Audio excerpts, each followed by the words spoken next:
A Brantford woman is raising a red flag after she says she was dealt an injustice by Canadian forces. Kennedy MacArthur signed up to serve her country. She is transgender and says that was the main reason her application was rejected. CTV's Heather Senoran is following this story and joins us now. Heather, the Canadian Armed Forces is now saying it was all just a misunderstanding. That's right, Nancy. Now, originally, the rejection letter said it was because of MacArthur's medication, hormones she takes daily. Canadian Armed Forces says they accept everyone except those in the middle of transition between two genders. But according to MacArthur, she already finished the process. Kennedy MacArthur has been through many changes in the past 4 years. No direction in 2014, no motivation, no desire to socialize. In 2014, she began her transition. As a transgender woman, she says she gained more confidence and decided to do something she's always wanted to do, enlist in the military. Supporting her all the way, her boyfriend. Hey, baby. We went through all the rigmarole of the testing, both physical and mental aptitude, and she was passing with flying colors.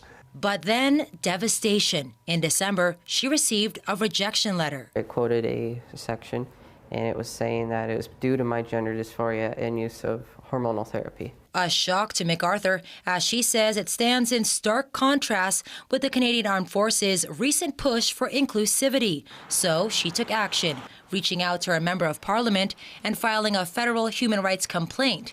And that's when things started to turn around. During our interview, MacArthur actually received a phone call from a Canadian military official. She says they apologized and said they made a mistake and want to make it right.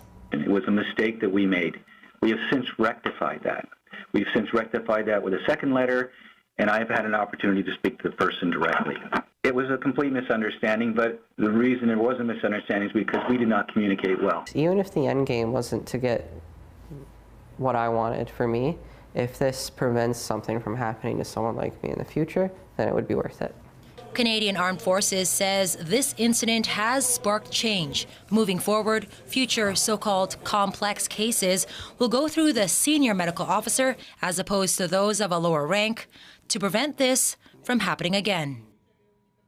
As mentioned, the Canadian Armed Forces has sent a second letter to MacArthur. It doesn't mean she's accepted just yet, but the new letter explains the steps she needs to take to move forward in the application process. Nancy? Heather Senoran in the newsroom.